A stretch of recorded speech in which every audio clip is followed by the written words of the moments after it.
Hello everyone. I have to say great job to the correctional officers at Desoto Correctional Institution in Florida. They are catching visitors left and right attempting to smuggle drugs into the prison. And these officers are doing a bang-up job over there. I know they're not the only ones across the country doing that, but I want to talk about them. They're nearby. I've worked at DeSoto Correctional Institution before, and I'm proud of those folks over there. Hi, I'm Gary York, True Prison Stories. Please subscribe if you like this video. Well, you know, visitors are always saying that drugs only come in one way, and that's by crooked officers, etc., etc. But folks, why are we catching so many visitors? So many visitors not only trying to get the drugs in through the visitation check-in with numerous ways, as we all know, but for those of you that don't know, under the tongue, in the body cavities, inside children's diapers, and so forth. 2 women within weeks have both been arrested at DeSoto Correctional Institution. The first one was January 18th, 2020, when a woman tried to smuggle drugs into DeSoto prison. She was arrested and she was searched by officers as she came into the DeSoto Correctional Institution on a Saturday morning, where officers located drugs hidden within her clothing. Okay, she had alprazolam, Suboxone, and alprazolam is a sedative for anxiety and panic disorder. Suboxone is a narcotic, a painkiller, which you know many people are addicted to painkillers, and when they go to jail or prison, they want to continue their addiction to painkillers. She also had K2, marijuana, and tobacco besides those 2 things, folks. She was loaded with these things right here. And, you know, it's a shame that people even try to feed these drugs to the inmates and help them with their bad habits after they've gone into prison.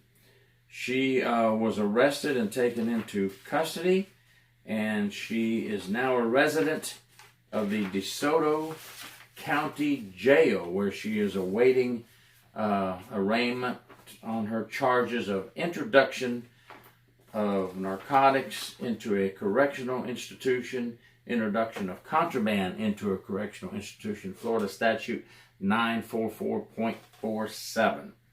Now, you would think that since that happened in January, a few weeks later, on February 8th, another female visitor was caught bringing in a load of drugs. Crystal Medina of Floral City, Florida, was arrested after contraband was retrieved that she had on her person, visiting DeSoto Correctional Institution. 83.96 grams of synthetic cannabinoid, 28.14 grams of synthetic bath salts, and 3.38 grams of ecstasy pills. She also did not get the memo from January, and she, by not getting the memo on not to bring drugs into a prison, is now also a resident of the Hotel DeSoto County Jail on $21,000 bond.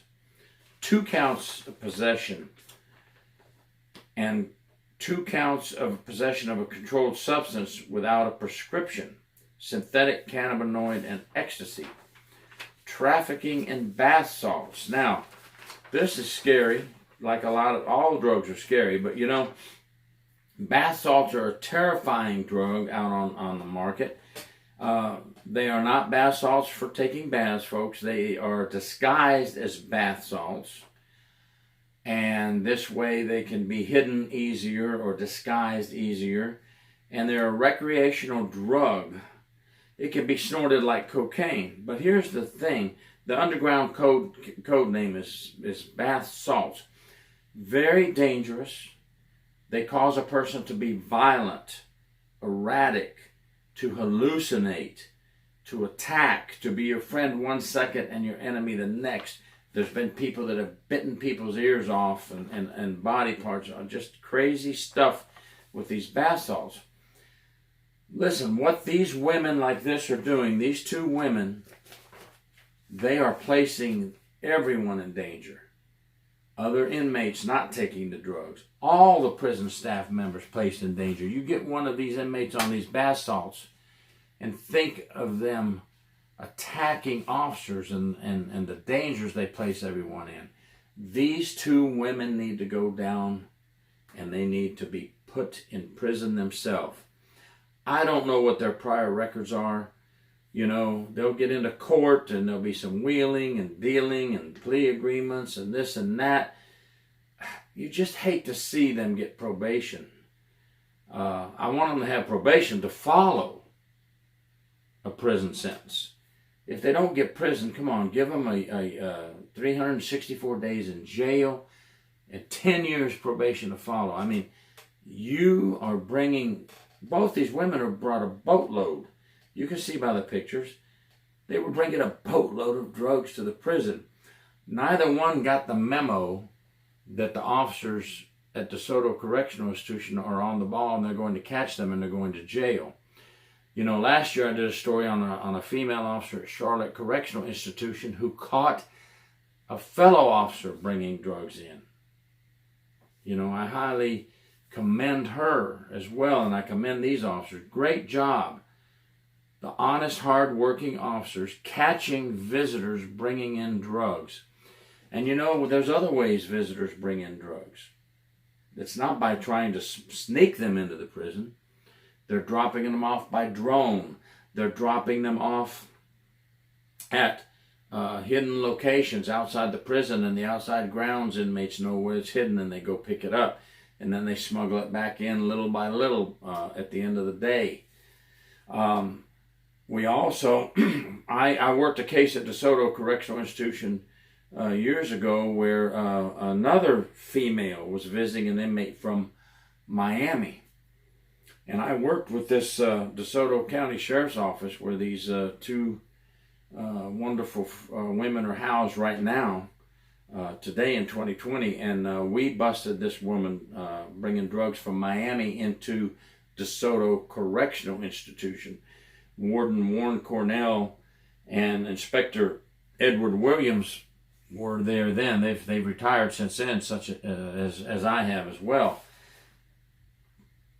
And we're talking some years back, so it's not slowing down. So we're not going to teach these visitors. There's no way. We've tried to tell them not to bring the drugs in. Then we have big signs at the entrance of the prisons. You're subject to be searched. You and your vehicle are subject to search and seizure. We have the drug laws. We have the Florida statutes posted, and they just drive by like, you know, they caught the last one. They won't catch me. So, since we can't stop them from trying to bring them in, we need to do good work at the front door, just like these officers at DeSoto did. Catch them and bust them and throw them in jail. And let's get some harsh punishment for these people and try to get them to stop this. Visitation is a privilege. There are people that do not violate their visiting privileges. They are there to see a family member or a loved one. And you probably have already, if you're watching and you're one of those visitors that brings drugs in, you've probably already cursed me out and all kinds of stuff about this video. Well, I'll tell you what. Forget me. You want to go to jail or prison? Fine. Think about your fellow visitors that do not want their privileges taken away. You are hurting the rights of these visitors that do not violate the law. You're hurting the rights of them coming into a prison. One day, you continue to smuggle drugs into the prison or attempt to. One day, you'll have all video visitation and then you'll be crying. And I'm not saying I'm for video visitation. I didn't say that. That's what you're going to end up with if you continue to attempt to smuggle drugs into prison. Other visitors, tell those folks that tell them, don't bring drugs in, don't bring anything. We want you to have your visit peacefully, quietly, and without problems. But those bad apples that are coming into visitation with drugs or attempting to smuggle them in, you're going to ruin it for everybody. The whole country will be video visitation. And don't blame us. Blame those visitors bringing those drugs in. Thank you. Gary York, True Prison Stories.